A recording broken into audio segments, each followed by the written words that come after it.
รายการข่าวนครหลวงเวียงจันทน์รายการข่าวนครหลวงเวียงจันทน์สบายดีท่านผู้ฟังที่เคารพที่นี่สถานีวิทยุกระจายเสียงนครหลวงเวียงจันทน์รายการข่าวนครหลวงเวียงจันทน์ประจำวันจันทร์วันที่29ธันวาคม2025มีข่าวที่สำคัญต่างๆมานำเสนอต่อบรรดาท่านต่อไปเชิญท่านรับฟังรายละเอียดเปิดนำใช้ศูนย์ต้านการหลอกลวงทางออนไลน์สายด่วน1533ในอาทิตย์ที่ผ่านมา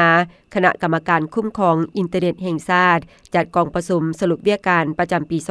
2025และวางทิศทางแผนการประจำปี2026ขึ้นอย่างเป็นทางการที่ห้องประชุมใหญ่สนามม้ากระทรวงป้องกันความสงบ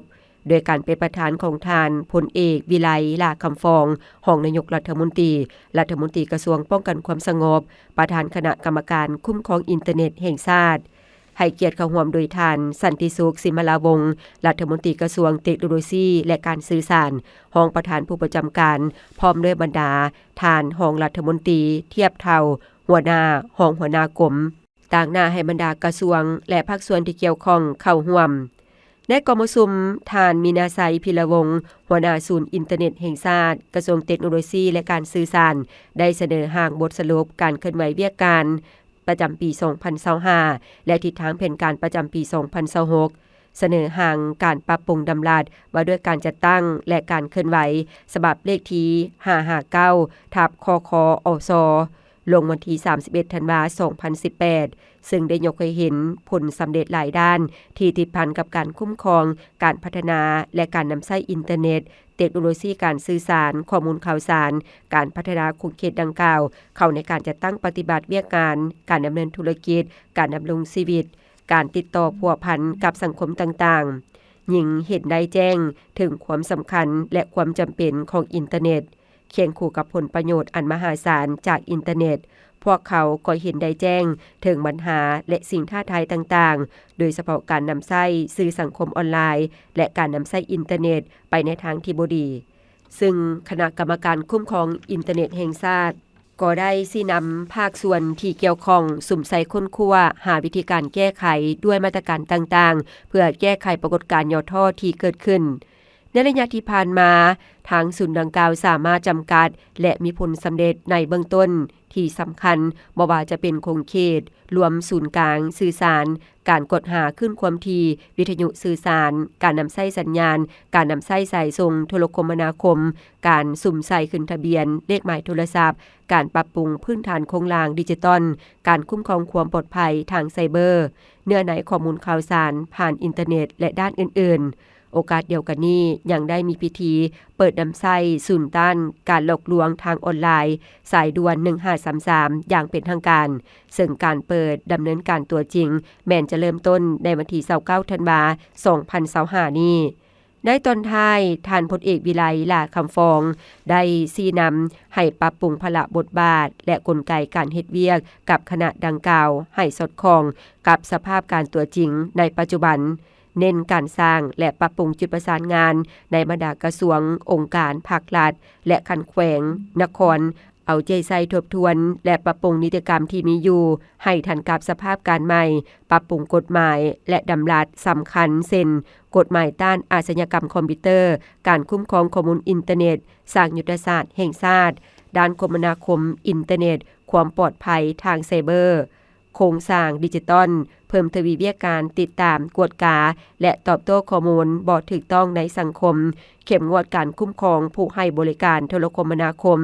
และเร่งการลงทะเบียนหมายเลขโทรศัพท์ขยายเครือข่ายอินเทอร์เน็ตไปสู่เขตห่างไกลเพื่อให้ประชาชนเข้าถึงในปี2026เน้นแก้ไขปัญหาอาชญากรรมออนไลน์เช่นการหลอกลวงแก๊งคอลเซ็นเตอร์เว็บลามกเกมพนันคาสิโนยาเสพติดส่งเสริมการร่วมมือแลกเปลี่ยนบทเรียนกับประเทศคู่ร่วมมือและองค์การสากลว้าวรวมแล้วแม้ในสาเหตุให้สภาพแวดล้อมอินเทอร์เน็ตของสาธารณรัฐประชาธิปไตยประชาชนลาวมีความปลอดภัยมีระเบียบและทันสมัยวางศิลาฤกษ์การก่อสร้างพื้นฐานโครงสร้างเขตนิคมอุตสาหกรรมเศรษฐกิจหมุนเวียนลาวคายหยวน พิธีวางศิลาฤกษ์การก่อสร้างพื้นฐานโครงล่างเขตนิคมอุตสาหกรรมเศรษฐกิจหมุนเวียนลาวคายหยวนจัดขึ้นในอาทิตย์ที่ผ่านมาให้เกียรติเข้าร่วมโดยท่านสมสวัสดิ์ลิงสวัสดิ์อดีตรองนายกรัฐมนตรีท่านมาลัยทองกรมสิทธิ์รัฐมนตรีกระทรวงอุตสาหกรรมและการค้าท่านสมใจพานิจันทร์รองเลขาพรรคแขวงขมวนท่านหือรูประธานบริษัทลาวคายหยวนบรรดารองรัฐมนตรีบรรดากรมเกี่ยวข้องการนำแขวงนักธุรกิจจีนในลาวคู่ร่วมพัฒนาและแขกถึกเชิญเข้าร่วมท่านบางเตือส่วนผู้อำนวยการบริษัทลาวคายหยวนบ่แฮจำกัดกล่าวว่านับแต่ปี 2008 บริษัทได้เข้าร่วมดำเนินธุรกิจในสาธารณรัฐประชาธิปไตยประชาชนลาวเป็นเวลา 17 ปี โดยมุ่งมั่นในการค้นคว้าและนำใช้ทรัพยากรเกลือโพแทสเซียมอย่างมีประสิทธิผลปัจจุบันบริษัทสามารถผลิตปุ๋ยโพแทสเซียมได้หลายกว่า 1 ล้านตนต่อปีซึ่งบ่เพียงแต่สร้างชื่อเสียงให้แก่ปุ๋ยโพแทสเซียมลาวในระดับสากลแต่ยังมีส่วนสำคัญในการสกยู่การพัฒนาเศรษฐกิจสังคมและขบวนการหันเป็นอุตสาหกรรมของประเทศลาวโครงการเขตนิคมอุตสาหกรรมเศรษฐกิจหมุนเวียนลาวคายหยวนมีเนื้อที่ประมาณ 1,000 เฮกตาร์จุดประสงค์เพื่อสร้างกลุ่มอุตสาหกรรมทันสมัยโดยอิงใส่การนำทรัพยากรมานำใช้ใหม่อย่างมีประสิทธิภาพสูงการเสริมยงอุตสาหกรรมที่สมบูรณ์แบบและการพัฒนาอุตสาหกรรมที่เป็นมิตรต่อสิ่งแวดล้อมเขตนิคมดังกล่าวจะกวมเอาอุตสาหกรรมสำคัญเช่นการปรุงแต่งเกลือโพแทสเซียมแบบลงลึกเคมีเกลือบรมินพลังงานทดแทนเกษตรกรรมสีเขียวและการบริการการค้าอื่นๆเพื่อช่วยผลักดันให้ลาวเปลี่ยนจากประเทศผู้ส่งออกทรัพยากรไปสู่การพัฒนาโดยอุตสาหกรรมเป็นแกนนำพิธีวางศิลาฤกษ์ในครั้งนี้ถือเป็นก้าวสำคัญบ่เพียงแต่ในการเริ่มต้นก่อสร้างพื้นฐานโครงล่างแต่ยังเป็นการปูทางสู่การพัฒนาเศรษฐกิจหมุนเวียนและการเติบโตอย่างยืนยงของสาธารณรัฐประชาธิปไตยประชาชนลาวในอนาคตนำใช้ระบบแทดลิสเข้าในการจัดเก็บรายหับสามารถคุ้มครองหัวหน่วยธุรกิจเพิ่มขึ้นเมื่อสมเทียบหัวหน่วยสถิติก่อนนำใช้ระบบแทดลิสและหลังนำใช้ในท้ายปี 2018 ที่ได้นำใช้ระบบ TMISมีหัวหน่วยสถิติทั่วนครหลวงเวียงจันทน์เข้าในระบบ TMIS ทั้งหมด 16,241 หัวหน่วยในนั้นคันนครหลวง 4,100 กว่าหัวหน่วยและคันเมือง 12,100 กว่าหัวหน่วยในนี้มีหัวหน่วยถือบัญชีเข้าระบบอากรมูลค่าเพิ่มทั้งหมด 4,900 กว่าหัวหน่วยภายหลังนำใช้ระบบแทดลิสเข้าในการคุ้มครองจัดเก็บรายหับมีหัวหน่วยเข้าร่วมระบบแทดลิสเฮ็ดให้มีหัวหน่วยเพิ่มขึ้น 60,400 กว่าหัวหน่วย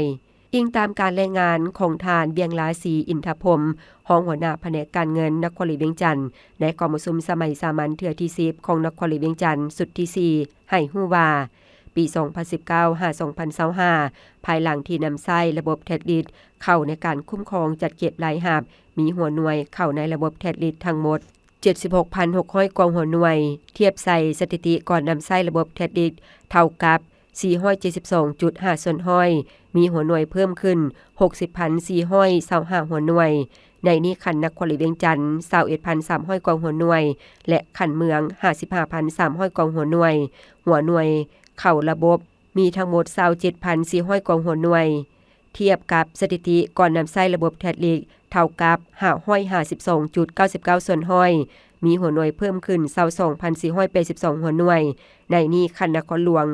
18,800 กว่าหัวหน่วยและคันเมือง 8,500 กว่าหัวหน่วยจุลวิสาหกิจทั้งหมด 25,108 หัวหน่วยเทียบใส่สถิติก่อนนำใช้ระบบแทดลิสเท่ากับ 946.40 ส่วนห้อยมีหัวหน่วยเพิ่มขึ้น 22,455 หัวหน่วยในนี้คันนครหลวง 2,186 หัวหน่วยและคันเมือง 22,922 หัวหน่วยค่าเช่ามีทั้งหมด 11,517 หัวหน่วยเทียบกับสถิติก่อนนำใช้ระบบแทดลิสเท่ากับ 249.29 ส่วนห้อยมีหัวหน่วยเพิ่มขึ้น 6,800 กว่าหัวหน่วยในนี้คันเมือง 11,517 หัวหน่วยมีรายรับต่ำกว่า50ล้านลงมามีทั้งหมด 11,700 กว่าหัวหน่วยเทียบกับสถิติก่อนนำใช้ระบบแทดลิสเท่ากับ 266.27 ส่วนห้อยมีหัวหน่วยเพิ่มขึ้น 7,357 หัวหน่วยในนี้ขันเมือง 7,354 หัวหน่วยองค์การจัดตั้งมีทั้งหมด819หัวหน่วยมีหัวหน่วยเพิ่มขึ้น819หัวหน่วยในนี้ขันนครหลวง271หัวหน่วยและขันเมือง548หัวหน่วยสมาคมเขื่อนลาวสรุปเวียกการประจำปี2025กองประชุมประจำปี2025และกองประชุมเทคนิคครั้งที่9ของสมาคมเขื่อนลาวจัดขึ้นในอาทิตย์ที่ผ่านมาที่โรงแรมดับบนที่บายฮิลตันนครหลวงเวียงจันทน์โดยการสนับสนุนหลักจากองค์การเพื่อการพัฒนาและการร่วมมือของประเทศสวิตเซอร์แลนด์องค์การฮิวิตัสลาวผ่านโครงการช่วยเหลือด้านวิชาการและระเบียบการด้านความปลอดภัยของเขื่อนอยู่สาธารณรัฐประชาธิปไตยประชาชนลาวกองประชุมครั้งนี้โดยเป็นประธานร่วมของทานสัญญาสมวิจิตรรองหัวหน้ากรมพนักงานกระทรวงอุตสาหกรรมและการค้าและทานรองศาสตราจารย์ปริญญาเอกคำประเสริฐเทพวงศาประธานสมาคมเขื่อนลาวมีผู้ต่างหน้าจากกระทรวงอุตสาหกรรมและการค้ากระทรวงโยธาธิการและขนส่งกระทรวงเกษตรกรรมและสิ่งแวดล้อมมหาวิทยาลัยแห่งชาติรัฐวิสาหกิจไฟฟ้าลาวบริษัทผลิตไฟฟ้าลาวมหาชนองค์การเฮลวิตัสประจำลาวและผู้ประกอบการเขื่อนไฟฟ้าพลังน้ำต่างๆเข้าร่วมกองประชุมในครั้งนี้จัดขึ้นภายใต้หัวข้อความสำคัญของความปลอดภัยเขื่อนและความยืนยงและภาพรวมของผลการกวดกาความปลอดภัยเขื่อนฉุกเฉินโดยมีจุดประสงค์เพื่อทบทวนความคืบหน้าการคุ้มครองความปลอดภัยเขื่อนในปี 2025 สนทนาปัญหาเทคนิคนวัตกรรมและพละบทบาทของหน่วยงานต่างๆแบ่งปันประสบการณ์การดำเนินงานเขื่อนและหน่วยงานคุ้มครองความปลอดภัยของเขื่อนเพิ่มทวีการประสานงานระหว่างภาครัฐและเอกชนกำหนดความต้องการพัฒนาทักษะของวิศวกรและผู้ปฏิบัติงานด้านความปลอดภัยเขื่อนในบ้านกองประชุมผู้เชี่ยวชาญจากสถาบันต่างๆได้นำเสนอหัวข้อสำคัญต่างๆรวมมี7หัวข้อคือ 1. ขอแนะนำในการเฮ็ดบทบันทึกรายงานความปลอดภัยของเขื่อนโดยละเอียด 2. ผลกระทบของการผันแปรของระบบน้ำในอ่างเก็บน้ำต่อการเสาะเจือนภายในเขื่อนดิน 3. การคุ้มครองน้ำท่วมและอุทกศาสตร์ของเขื่อนน้ำเทิน2 ปี 2025 4. การติดตามและข้อคิดเห็นจากฤดูฝนของเขื่อนน้ำเทิน2 ปี 2025 5. การประเมินความเหมาะสมของแผนการเกี่ยมความพร้อมเหตุการณ์ฉุกเฉินในปัจจุบันและการกำหนดจุดบกพร่อง 6. วิธีการรับมือกับอันตรายหลายประการที่ส่งผลกระทบต่อความปลอดภัยของเขื่อนและ 7. การส่งเสริมการพัฒนาแบบยืนยงการพัฒนาสีเขียวและการปฏิบัติด้านพลังงานน้ำในระบบเก็บรักษาแบบสูบน้ำในประเทศจีนการนำเสนอหัวข้อที่สำคัญต่างๆเหล่านี้ได้ก่อให้เกิดมีการสนทนาอย่างสร้างสรรค์และให้ความรู้ภาคปฏิบัติตัวจริงแก่ผู้เข้าร่วมสามารถนำไปพันขยายนำใช้ในการดำเนินงานด้านไฟฟ้าน้ำตกและการกวดกาความปลอดภัยของเขื่อนกองประชุมได้สรุปด้วยความมุ่งมั่นร่วมมือในการยกระดับความคุ้มครองความปลอดภัยเขื่อนเสริมสร้างทักษะด้านเทคนิคและส่งเสริมการพัฒนาไฟฟ้าพลังงานน้ำตกอย่างยืนยงในสาธารณรัฐประชาธิปไตยประชาชนลาวสมาคมเขื่อนลาวได้สกยุงให้ภาคส่วนเกี่ยวข้องต่างๆสืบต่อร่วมมือกันอย่างเต็มที่เพื่อให้เกิดโครงสร้างเขื่อนที่ปลอดภัยและมีความทนทานในทั่วประเทศและแสดงความขอบใจต่อบรรดาผู้ร่วมงานรวมทั้งองค์การ SDC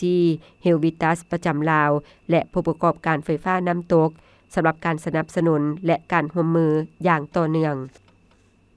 นครหลวงจะสมใส่การท่องเที่ยวลาตีเวียงจันทน์ติดพันกับบรรดาตลาดที่มีชื่อเสียงยุทธศาสตร์พัฒนาการท่องเที่ยวสร้างแหล่งรายรับพักแรมอยู่นครหลวงเวียงจันทน์ให้เพิ่มขึ้นเพื่อกระตุกเศรษฐกิจการสร้างรายรับให้แก่ห้านค้าผู้ผลิตซึ่งแผนกวัฒนธรรมและการท่องเที่ยวนครหลวงเวียงจันทน์สมทบกับขั้นศูนย์กลางในการสุกยูกก็คือส่งเสริมดึงดูดนักท่องเที่ยวด้วยหลายรูปการอิงตามการรายงานของทนางเวียงพรแก้วคุณศรีหัวหน้าแผนกวัฒนธรรมและการท่องเที่ยวนครหลวงเวียงจันทน์ต่อกองประชุมสมัยสามัญเทื่อที่10ของนครหลวงเวียงจันทน์สุดที่4ให้ฮู้ว่า ระยะผ่านมาได้สุมใส่สุกยู่ส่งเสริมดึงดูดนักท่องเที่ยวด้วยหลายรูปการเป็นต้นลงติดตามกวดกาบรรดาห้านอาหารกินดื่มโรงแรมที่พักแรมต่างๆเพื่อให้รับประกันได้มาตรฐานและรับประกันทางด้านราคาบ่ให้เอาเปรียบนักท่องเที่ยว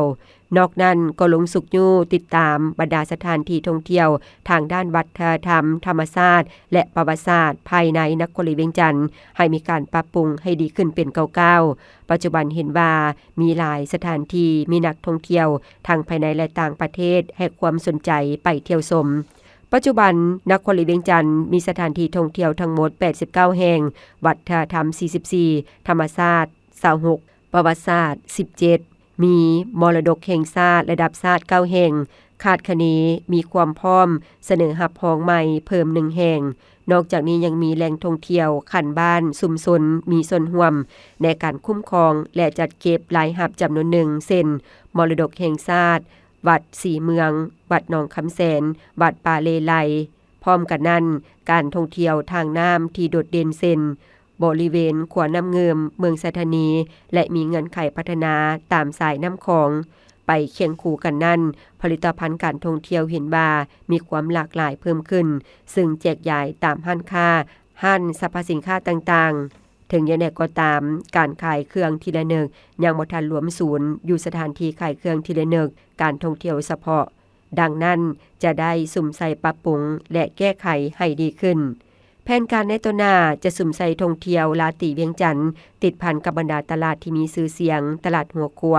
ท่องเที่ยวกสิกรรมสะอาดห้านขายเครื่องผลิตภัณฑ์ลาวเครื่องทีละนึกจัดกิจกรรมต่างๆเป็นต้นเทศกาลวันบุญสำคัญระดับนครหลวงเวียงจันทน์ระดับชาติสุขยู่ภาคธุรกิจส่งเสริมการสร้างสีมือผลิตภัณฑ์การท่องเที่ยวและการบริการลงสุขยู่บรรดาสถานที่ท่องเที่ยวต่างๆที่มีอยู่แล้วให้มีการปรับปรุงตามแนะนำของกระทรวงวัฒนธรรมและการท่องเที่ยวที่กำหนดไว้ตามมาตรฐานท่องเที่ยวอาเซียนหันเป็นทันสมัยจัดเก็บรายรับจากการท่องเที่ยวเขตมรดกแห่งชาติและการส่งเสริมการตลาดท่องเที่ยว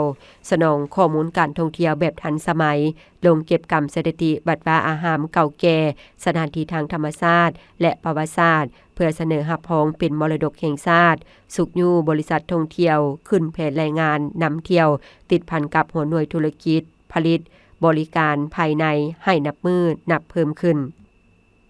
เกียมความพร้อมป้องกันสกัดกั้นอุบัติเหตุในระยะส่งท้ายปีเก่าต้อนรับปีใหม่สากล2026ท่านพันเอกคำสวนศรีดาวงศ์หัวหน้ากรมตำรวจจราจรกระทรวงป้องกันความสงบได้แถลงข่าวเกี่ยวกับการเกี่ยมความพร้อมเวียกการป้องกันและสกัดกั้นอุบัติเหตุจราจรทางบกในระยะส่งท้ายปีเก่า2025และต้อนรับปีใหม่สากล2026ในวันที่25ธันวาคม2025ที่กรมตำรวจจราจรว่าในระยะวันดังกล่าวการเคลื่อนไหวสัญจรไปมาของประชาชนจะเพิ่มขึ้นหลายเนื่องจากการเดินทางไปเยี่ยมยามพี่น้องและร่วมกิจกรรมเฉลิมฉลองซึ่งมีความเสี่ยงต่อการเกิดอุบัติเหตุจราจรอุบัติเหตุนับแต่เดือนมังกร5เดือนพฤศจิกายน2025ทั่วประเทศมีอุบัติเหตุ 5,740 รายพาหนะเปเพ 10,229 คันมีผู้บาดเจ็บ 8,873 คนเสียชีวิต782 คนส่วนในระยะปีใหม่สากล2025เพียงอย่างเดียวมีอุบัติเหตุ170รายเสียชีวิต17คนสาเหตุหลักของอุบัติเหตุประกอบมีขับขี่ด้วยความไวเกินกำหนดบ่ปล่อยสิทธิ์ดื่มเหล้าแล้วขับขี่เพื่อลดผ่อนอุบัติเหตุกรมตำรวจจราจรได้จัดตั้งกำลังลงกฎกาในจุดเสี่ยงเส้นทางหลักและสายด่วนพร้อมทั้งออกคำสั่งแนะนำให้ตำรวจจราจรทั่วประเทศเพิ่มความเข้มงวดในการบังคับใช้กฎหมายพร้อมกันนี้ขอให้ประชาชนทุกคนเคารพกฎจราจรบ่ดื่มเหล้าแล้วขับขี่บ่ใช้โทรศัพท์ในขณะขับขี่ใส่หมวกกันกระทบและหัดใส่แอวนิรภัยเพื่อความปลอดภัยของตนเองและผู้อื่นท่านหัวหน้ากรมได้เน้นย้ำว่าความปลอดภัยทางจราจรเป็นหน้าที่ร่วมกันของหมดทุกคนเพื่อให้การเฉลิมฉลองปีใหม่2026เกิดขึ้นอย่างสงบปลอดภัยและมีความสุขทั่วหน้าเพื่อเป็นการป้องกันสกัดกั้นลดผ่อนบ่ให้เกิดอุบัติเหตุในระยะการส่งท้ายปีเก่า2025และต้อนรับปีใหม่ปี2026ก รมตำรวจจราจรได้วางการจัดตั้งกำลังลงกวดกาปฏิบัติตามกฎหมายอยู่เส้นทาง4จุดเส้นจุดทางด่วนจุด4เกิดจุดเส้นทางเลข10เส้นทาง13ใต้เมืองทาพระบาทได้ออกคำแนะนำถึงแผนกตำรวจจราจรป้องกันความสงบแขวงนครหลวงและเขตเศรษฐกิจพิเศษ3เดือนคำให้เอาใจใส่ซี่นำกำลังของตนปฏิบัติหน้าที่อำนวยความสะดวกให้ผู้ใช้รถใช้ถนนและการกวดกาบังคับใช้กฎหมายต่อผู้ที่ละเมิดกฎหมายจราจรได้ออกแจ้งการถึงพ่อแม่ประชาชนพนักงานทหารตำรวจและผู้ใช้รถใช้ถนนที่สัญจรไปมาให้เคารพกฎจราจรและให้ความร่วมมือต่อการปฏิบัติหน้าที่ของเจ้าหน้าที่เกียมพร้อมประกาศสร้างตั้งตาแสงสร้างมีไซเป็นตาแสงทำอิฐเมืองไซธานีนครหลวงเวียงจันทน์ประกอบมี5ตาแสงคือตาแสงสร้างมีไซ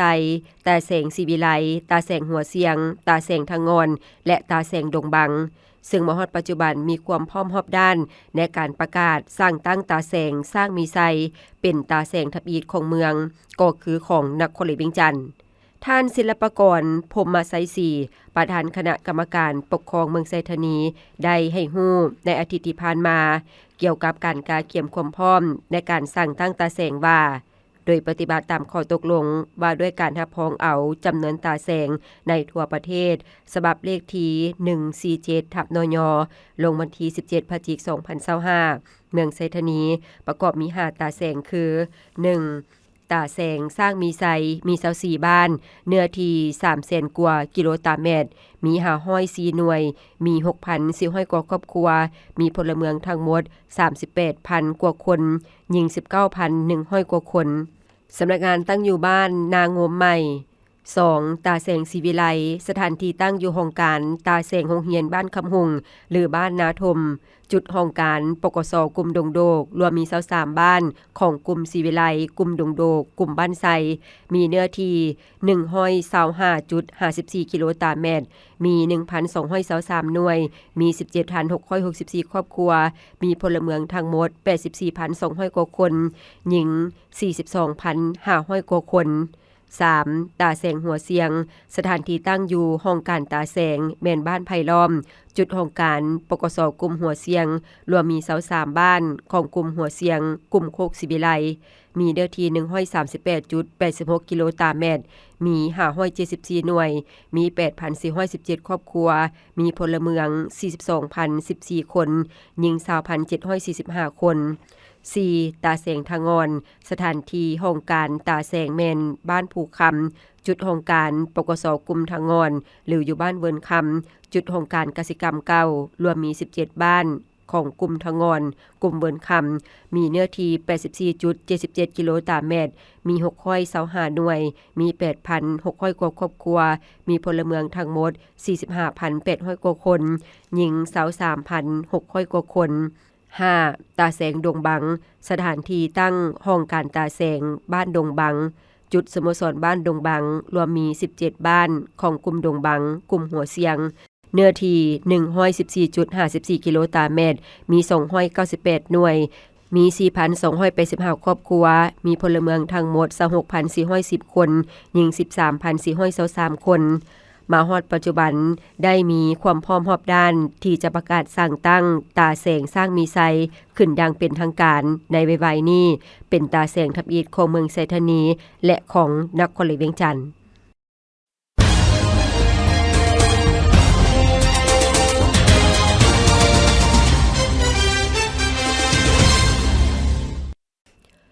ต่อไปเส้นทางฟังข่าวต่างประเทศเวียดนามปฏิบัติการจัดแบ่งโควตาการปล่อยอายผิดท่านจึนหงฮารองนายกรัฐมนตรีเวียดนามได้เป็นประธานกองประชุมรับฟังบทรายงานเกี่ยวกับการให้สัตยาบันโควตาการปล่อยอายผิดเฮือนแก้วสำหรับปี 2025-2026 ที่สำนักงานรัฐบาลนครหลวงฮานอยนี่แม่นครั้งทับอีทที่เวียดนามปฏิบัติการจัดแบ่งโควตาการปล่อยอายผิดในกองประชุมท่านรองนายกรัฐมนตรีเวียดนามเน้นหนักว่านี่เป็นครั้งทับอีทที่เวียดนามปฏิบัติการจัดแบ่งโควตาการปล่อยอ้ายผิดและการทดลองแม่นบัตรก้าวสำคัญเพื่อสร้างกลไกคุ้มครองให้สำเร็จ ก่อนที่จะได้บังคับใช้ในขอบเขตทั่วประเทศดังนั้นในวิวัฒน์การทดลองต้องคิดรายโควตาให้แต่ละคงเขตอย่างละเอียดสีมังเหล็กกาไฟฟ้ากำหนดขอบขนานวิสาหกิจนำเข้าทดลองเพื่อกะเกียมพันธุ์ขยายห้อยสนห้อยกับบรรดาเป้าหมายปล่อยอายผิดในอนาคตเกี่ยวกับวิธีการปฏิบัติแบบบังคับแต่นี้ฮอดปี 2027 จะสุ่มใส่ทดลองเพื่อสร้างบรรดากลไกนโยบายให้ครบสุดนับแต่ปี 2028 การคุ้มครองโควตาการปล่อยอายผิดจะได้รับการพันธุ์ขยายอย่างเป็นทางการและบังคับใช้ในขอบเขตทั่วประเทศสำหรับทุกคงเขตและวิสาหกิจญี่ปุ่นกะเกียมจะทดสอบการขุดค้นแห่หายากบางมมานี้ญี่ปุ่นกำลังกะเกียมที่จะดำเนินการทดสอบการขุดหื้อตมที่มีแห่หายากจากพื้นทะเลเลิกนอกเกาะมินามิโทริทางทิศตะวันออกเฉียงใต้ของนครหลวงโตเกียวประมาณ 1,900 กิโลเมตรระหว่างวันที่ 11 มังกร 54 กุมภาพันธ์ 2026 ภายใต้โครงการที่ได้รับการสนับสนุนจากรัฐบาลการทดสอบดังกล่าวจะเป็นความพยายามครั้งทบิดของโลกในการขนส่งขี้ตมแห่หายากจากความลึกประมาณ 6 กิโลเมตรขึ้นเรืออย่างต่อเนื่องท่ามกลางความพยายามของญี่ปุ่นในการเสริมสร้างความมั่นคงด้านแห่หายากท่านโซอิจิอิซิอิผู้อำนวยการใหญ่โครงการแพลตฟอร์มแห่งชาติด้านการพัฒนาวัฒนกรรมทางทะเลภายใต้โครงการคณะรัฐบาลญี่ปุ่นกล่าวกับนักข่าวว่าหนึ่งในภารกิจของพวกเขาแม่นการสร้างระบบตรงโซ่การสนองแห่หายากที่ผลิตภายในประเทศเพื่อหาประกันว่าอุตสาหกรรมมีการสนองแห่ธาตุที่จำเป็นอย่างมั่นคงสำหรับการทดสอบในเดือนมังกร 2026 จะสุ่มใส่การประเมินประสิทธิภาพของระบบการขุดค้นบ่อแห่ในทะเลลึกและการกดสอบความสามารถในการยกขี้ตมแห่ที่หายากได้350ตนต่อมือพร้อมทั้งติดตามกฎกาผลกระทบต่อสิ่งแวดล้อมทั้งในเรือและในทะเลตลอดการดำเนินงานอย่างใดก็ตามถึงแม้นว่ายังบ่ทันได้กำหนดเป้าหมายการผลิตทางการค้าแต่ถ้าหากการทดสอบประสบผลสำเร็จญี่ปุ่นจะดำเนินการทดลองขุดค้นบ่อแห่อย่างเต็มรูปแบบในเดือนกุมภาพันธ์ 2027ข่าวพยากรณ์อากาศประจำวันที่29ธันวาคม 2025ความกดดันสูงของอากาศเย็นจะสืบต่อปกคลุมอยู่ทั่วทุกภาคของประเทศลาวด้วยกำลังปานกลางสมทบกับกระแสลมตะวันออกเฉียงเหนือพัดปกคลุมซึ่งจะเฮ็ดให้อากาศเย็นหาหนาวเย็นอยู่ทั่วไปในตอนกลางคืนหาตอนเช้าส่วนตอนบ่ายอากาศร้อนและจะหนาวเย็นหลายอยู่เขตภาคเหนือด้านตะวันออกเขตภูเพียงบริเวณพร้อมมีหมอกหนาปกคลุมในตอนเช้าและจะมีฝนตกในระดับค่อยอยู่บางท้องถิ่นพร้อมมีลมพัดแรงเป็นบางโอกาสพยากรณ์อากาศแต่เวลา 7 โมงของวันที่29ธันวาคม 2025หาเวลา 7 โมงของวันที่30ธันวาคม 2025ภาคเหนือ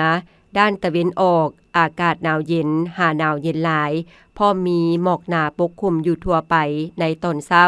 และจะมีฝนตกในระดับค่อยอยู่บางท้องถิ่นหรือเนื้อที่การปกคลุมของฝนเท่ากับ10ส่วนห้อยของภาคอุณหภูมิในระหว่าง 7-23 องศาภาคเหนือด้านตะวันตกอากาศหนาวเย็นพอมีหมอกหนาปกคลุมอยู่บางท้องถิ่นในตอนเช้าและมีลมพัดแรงอยู่บางท้องถิ่นอุณหภูมิในระหว่าง 11-29 องศานครหลวงเวียงจันทน์อากาศเย็นพอมีหมอกบางปกคลุมอยู่ทั่วไปและมีลมพัดแรงเป็นบางท้องถิ่นอุณหภูมิในระหว่าง 11-31 องศาแขวงไสสมบุญอากาศหนาวเย็นพอมีหมอกหนาปกคลุมอยู่ทั่วไปในตอนเช้าและจะมีลมพัดแรงเป็นบางโอกาสอุณหภูมิในระหว่าง 9-30 องศาภาคใต้อากาศเย็นหาหนาวเย็นตอนกลางคืนหาตอนเช้าส่วนตอนบ่ายอากาศร้อนจะมีลมพัดแรงอยู่บางท้องถิ่นอุณหภูมิในระหว่าง 19-33 องศา